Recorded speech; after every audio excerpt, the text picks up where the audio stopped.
So, first I would like to know how physically the 5 by 3 minute rounds were. 5 rounds, 3 minutes is definitely my pace. Yeah? That's the best thing for me, and that's why I really wanted to do a 5-3 for many reasons. But because the first time I've done that was actually last July against Julie Kitchen in England, because it's not uncommon in England the pros do 5-3s, as they do like most of Europe. I think it's the only place actually where women pros do 5-3s. So I was adamant. That's the first thing I asked Justin when he put me on the card. I was like, could we please do a 5-3? It's never been done in the US, I believe. Usually it's like either 5-2s, even with pros, even for a title fight, or 3-3s, which is completely odd. Yeah. So I was psyched, and it felt great. And I think, round 5 was my best round. I mean, it's just always like that. Like, the end of I'm ready to go like for another 5 rounds after that. I felt really great. I wasn't tired or anything. I mean, I just felt awesome, totally awesome. So. Yeah. Do you think that has anyone mentioned to you that the fight seemed different in the timing or in the rounds or anything like that? Do you think the audience noticed it was different? I don't think so, because people were just so like Yeah. crazy and into it. I don't think even people that know me and have been watching me, I don't think they really knew until I told them and made the point that it was a 5-3. I think just because 2 minutes, 3 minutes, as an audience point of view, I think it's just like when you know somebody, especially, it's like the longest 2 minutes or 3 minutes of their lives. So no, I don't think people honestly like knew the difference, Yeah. but they sure enjoyed it. Yeah. So it's kind of like, why do women not do this? Like, Yes, yeah. there's no good reason. It's one of these things where you're like, nobody knows that women don't do it or something. Like, oh well, why wouldn't they? Exactly, and that's why at the end when they passed me the mic, I did make the point of it, of saying it. Yeah.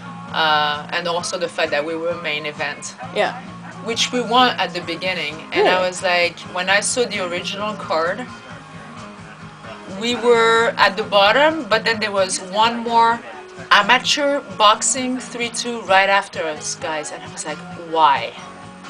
Why in the world can you not have us do like the main event? Yeah. Since the other pro fight, the only other pro fight was the men pro fight who got cancelled.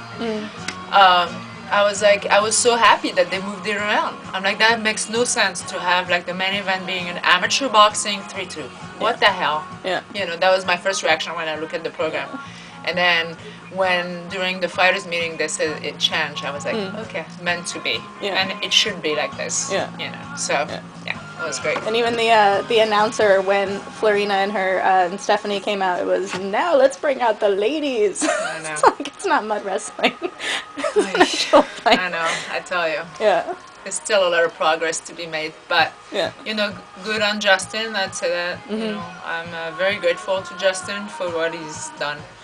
That I was pretty much able to set up everything I wanted to achieve in that last retirement fight. So I'm very grateful to him. You mentioned that Helen was just a perfect last fight for you. So if you can just express just kind of what your overall experience in having her be a fight and as your last fight, and kind of what that experience with her was. Well, I've always liked Helen as a fighter. I've seen like a few bouts of her, and I remember that was a few years back, like 2-3 years back. And when I saw her, I was like, I really want to fight this woman. I think it would be an excellent fight if we fought each other. It would be a great match. And it would be a bit different because she's southpaw, and I was like, that's really great. And back then, I just tried to have her come over here on a promotion, and it didn't work out because the promoters didn't want to pay, for her trip from the UK. So I was like, oh, that's too bad. And so when my fight with Jermaine, which would have been the last one in December 23rd, fell out, I was just like, oh, Helen was right there on my mind. I said, I need to get Helen there. I am totally getting Helen. And again, Justin made it happen. He asked me, who do you want to fight? Do you have somebody in mind? I said, yes, absolutely. She's from the UK. That's, there's nobody locally.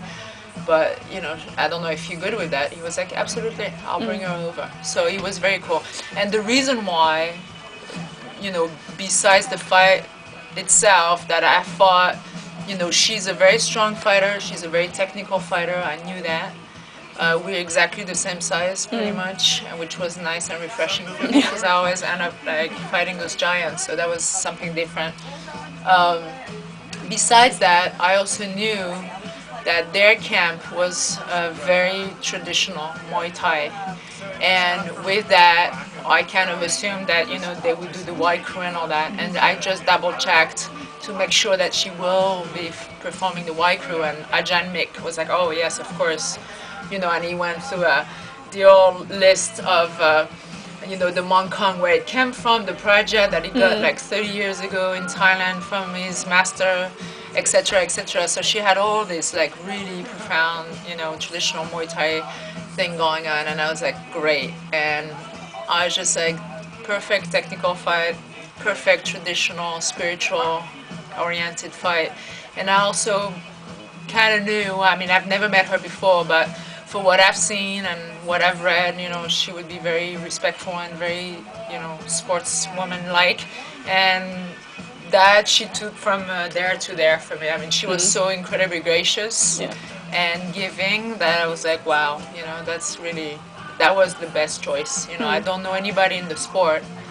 I've met many, many women from all over the world, and she's definitely the most gracious, respectful fighter I've ever met, honestly. And I think we're very similar in that respect.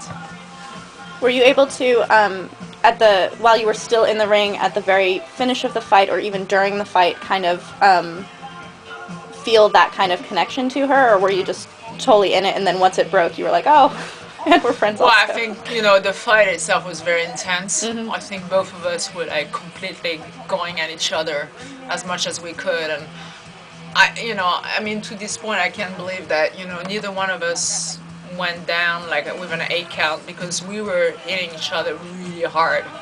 I mean, with all kinds of stuff. And, we were just like so determined, like our minds were so strong that there was no room for anything else. But like before the fight started, like from the weigh-in to like the fight starting after our white crew, then after the fight, like it was like a complete switch and completely different, which was wonderful. There was no, and I don't think, and I can say that for sure actually. Even if I had won the fight, I think she would have been saying the same exact thing, acting the same exact way. I do believe that, because I think, that's the way I handle my loss. And I think Helen is such a great fighter and a great champion that she knows how to handle losses, and she can be gracious either way. And she knew the importance of that fight, and she was very grateful to be, the one that got chosen for the last one. And like the result being like different would have made no difference as far as like her demeanor, and that's more important for me than anything else, actually. Do you think it would have made a difference to you if you had won the fight? Not at all. Absolutely. I'm not saying that winning is not nice, but honestly, for this fight, like, I really didn't care. I didn't care. I just wanted to enjoy myself, give a really incredible performance, and just feel good about it. And that's basically what I did. And people were like, "You were smiling and laughing the entire fight. Are you aware of that?" I was like, "Yeah, I was just, I was just having a blast. I just left it all out there. For me, for everybody that's ever helped me, for the people, like I said in my speech at the end. So I was like, winning, losing, I mean, it really didn't matter at all, I think. Do you critique it at all, like, oh, I should have done this, or when she did that, I definitely would have done this otherwise, or? No. Yeah. It's all about being in the moment. You can go, what if I should have, what if I had done that, if only. I'm not a really big fan of that. Not that I don't, look at my fights and say, oh, I really need to work on this because blah, blah, blah. But on this fight, honestly, I mean, I think there's nothing I would say like, oh, damn, I wish I had done this or